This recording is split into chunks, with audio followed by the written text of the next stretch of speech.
in America right now. You know, Ronald Reagan said it was morning in America, but it was morning. Under Obama, it's mourning.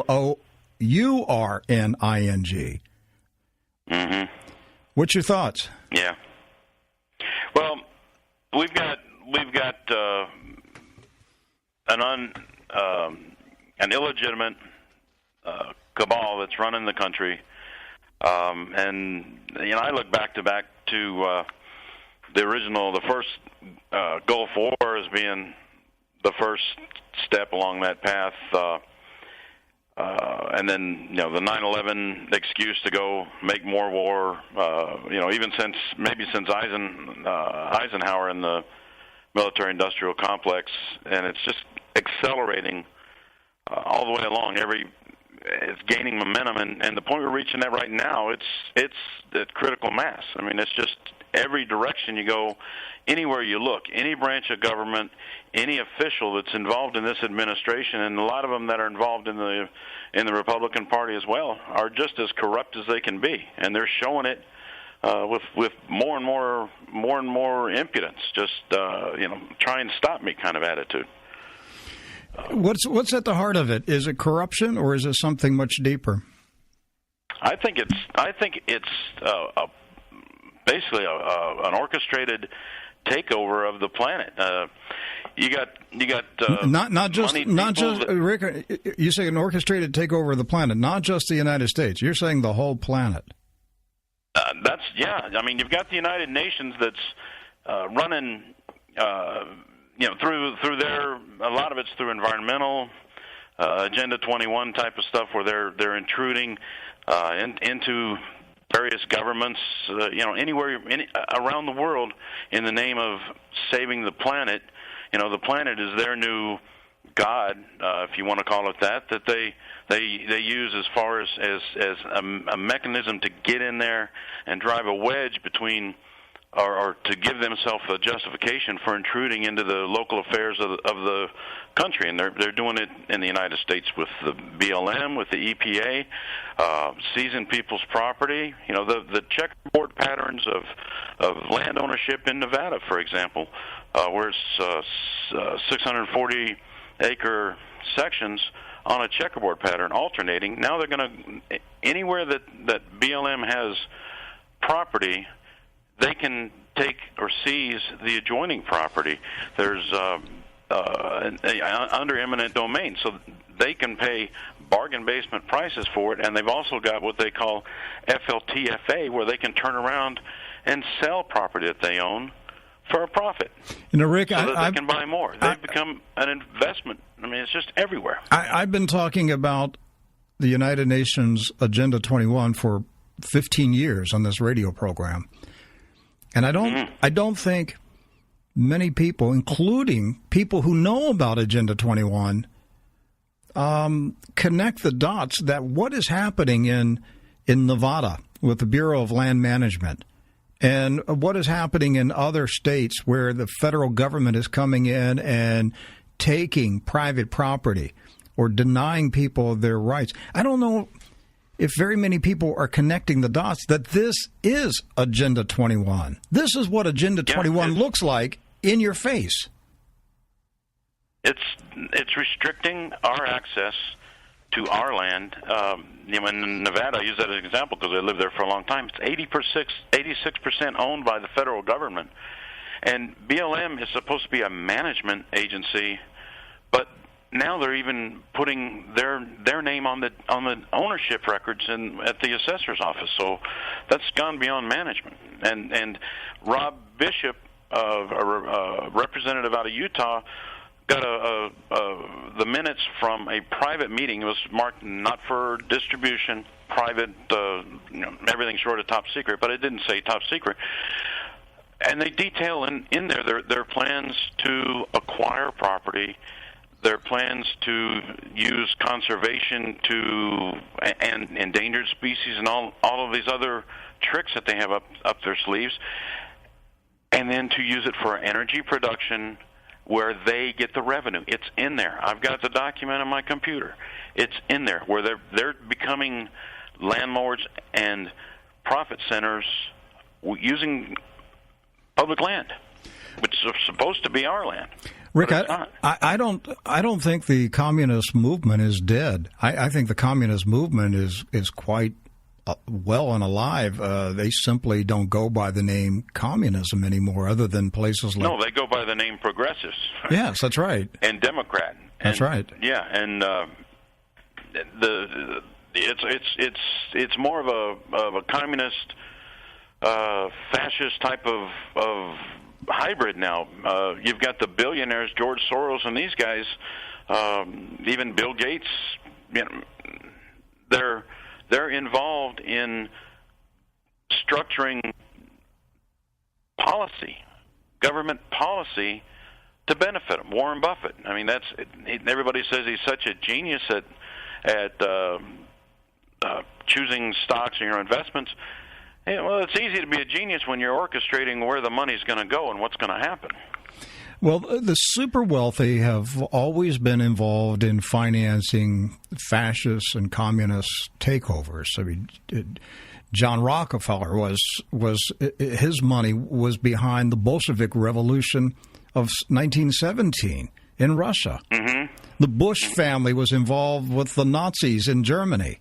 The Harriman family were involved with the Nazis. I mean, the big super rich people have always been secretly behind these fascist and communist movements because they use them to consolidate their power and wealth. They reach there's like a it's like a secret alliance where they finance whether it's a communist movement or a socialist movement or a fascist Nazi movement, but there's a deal. We'll help you get to power, but we get the wealth.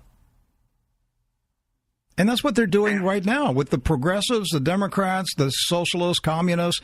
You've got the Warren Buffetts and George Soroses. They're giving them the money to bring their political agenda to the table and to control everything. But behind the scenes, the big boys like Bill Gates, they're getting what they want. They don't care what the people have to take as long as they get what they want. That's what's happening. We're an inconvenience. We're a method. Or, a tool to be used. We are, and that probably explains why, about 5 years ago, remember when there was a group of billionaires, Bill Gates was there, Bloomberg, I forget the whole list of people that gathered secretly in New York City to discuss world population, and how they could pool their resources together to reduce the planet's population. Because we are. Yeah, I think it was the TED convention. Well, it may have been, but it was a very selective group of 5 or 7 billionaires who gathered in New York City to talk about population reduction. But that's because, as you said, we're a nuisance. We're an inconvenience to them. We're getting in their way. Yeah, it's the destruction of the economy with by overloading the system. What is Cloven Piven, or I forget. I can't. Yeah, you're talking about the professors, whereby Obama got his doctrine: overload the system with government spending and debt until you crash it. Yeah, and that's what's happening. That's why you've got people not working. That's why you've got an underreported. The actual, if you go by people that really aren't working instead of just those that aren't working in the last 2 or 3 weeks, the unemployment rate's up to 12.7% in ending March. And those people are on the dole, and they're overloading in every way, in every possible direction. The health system, every way that they can tax the system and spend more money, they're doing it. And the result's obvious. The timing is still in doubt, but you can't just borrow and spend. We all know that. Do you think John Boehner is in on this deal? It's the same. Huh? Do you think John Boehner, the House Speaker John Boehner, is he in on this criminal activity? Yeah, I think he's up to his eyes in it. I mean, he was going to meet down at Amelia Island, Florida, with all the rest of the so-called moderates, Eric Cantor, and that 26 others, I think, and focus on defeating Tea Parties or Tea Party candidates and conservatives, and supporting moderate Republicans, which is the same thing as a Rhino or a Democrat light. He was, he is one of them. He's an operative. I mean, he's still pushing for immigration. He's just questioning the method that he's going to use to get it through. But, well, there's no doubt he's pushing for it. If you believe Valerie Jarrett, Barack Obama's brain in the White House, she said that Speaker Boehner has privately assured the Obaministas he will deliver the House Republicans this year to pass amnesty this summer. I wrote an article on it today. That's this right. Summer. To pass amnesty for millions of illegal immigrants. Yep. And what kind of rationale? I mean, they're obviously Democrat voters. What kind of rationale supports that? Crippling the economy, giving a legal access to the same job that you or I would have a leg up now in getting. Now they're going to have an equal position with us when the economy is already in the tank. It's crazy. It's insane. Yeah. Hey, did you notice how quick he cut the legs out from under the Republican House members who were going after the IRS official Lois Lerner, who is accused of sicking the IRS dogs on conservatives and Christian organizations and Tea Party groups. She took the fifth. They said you can't do this because you made a statement, an opening statement, and then you took the Fifth Amendment. So you voided out your right to claim the Fifth Amendment. So they finally passed a resolution declaring Lois Lerner to be in contempt of the House of Representatives. And in the Constitution, they have the authority to dispatch the Sergeant of Arms to go to Lois Lerner's house, handcuff her, and take her to the jail that is in the U.S. Capitol building. There is a jail in the Capitol building. And so they finally, after almost a year, they finally got up enough gumption to pass that resolution declaring that she was in contempt of Congress. And what did John Boehner do? He immediately went on television and said, we're not going to arrest her. What was the point in the contempt charge? I mean, what was the point? If he thinks that he's going to get cooperation from Eric Holder, he doesn't think that. I mean, he would be naive to think that. He should have known that was going to be the result, and go ahead and do it. What's it there for? Yeah. I think it's been used once in the Senate. It's never been used in the House, as I understand, but once by the Senate. Good. It's in great condition. Use it. I mean, that's like a police officer, telling a suspect, "Stop! You're under arrest." And then in front of the suspect, take out his revolver and empty all of the ammo and say, "I don't have anything in my gun." I mean, that's what Boehner did. But it was deliberate. It was a deliberate act. He deliberately undermined Darrell Issa and the other Republican leaders who were going after Lois Lerner, and he gave Obama another pass. Yep. I don't know why the Republicans put up with this guy. Why are the Republicans putting up with this guy? I don't understand why the Republicans haven't moved on the shady documentation, the lack of documentation on Barry Soetoro. Why has nobody moved on that? The reason is, in my opinion, is because they're playing both sides. And somebody read into the record, the congressional record, back in, I think it was like 1956 or 60 or something, 40 or so objectives of the Communist Party, and one of them, I think it was more than that, but one of the objectives was to control at least one party, and if they can, to control two. I think they've succeeded in controlling 1.5 anyway. I don't know if there's anything left of the Communist Manifesto that has not been implemented. Yeah, was that what that was, the Communist Manifesto?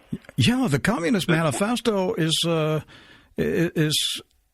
it's stunning when you read it and you check off the list what they have accomplished. You know, every time I hear politicians talking about the progressive income tax, and the Republicans will defend, oh, yes, we got to have a progressive income tax. The question is, how progressive will it be? Well, the bottom line is, Rick, they're still inside a debate framed by the communists. The progressive income tax was a proposal of the Communist Party. And so to have so-called Republican conservatives debating the progressive income tax, whether we have it at this rate or that rate, what does it matter? You're still embracing a Communist Party platform, which has been enacted and is being used for the redistribution of wealth. It's right. Now we got a pope saying we got to have global redistribution of wealth. Bingo. And who's gonna coordinate that? Well, he called the UN big shots to his office. Exactly. It'll be through the UN. That's they'll charge us a fee to breathe. Basically the carbon tax is a tax on breathing, and they'll collect it through the United Nations. Once we start paying taxes to the United Nations, they're a de facto government. They're in effect over us. And whatever name you put on it, I mean, they call the Patriot Act the Patriot Act, and it's farthest thing from that. You call it a carbon tax, and they call carbon a pollutant when it's essential to life. I mean, it's so obvious and so blatant, and they still get away with it. Yes, and you got the IMF proposing a global 10% wealth tax. I mean, they want to reach into everybody's bank account and take out 10%. Yeah, really? Yeah. I haven't seen that one. Oh, yeah. Yeah, this is a real proposal by the International Monetary Fund. It's not like something that's been made up. These clowns have proposed a 10% wealth tax to help balance the the books of the banking system and the indebted nations around the world because of, the so-called debt crisis. Well, the debt crisis is because socialist governments have spent beyond their means. It's insanity. Hey, yes, sir. Go ahead.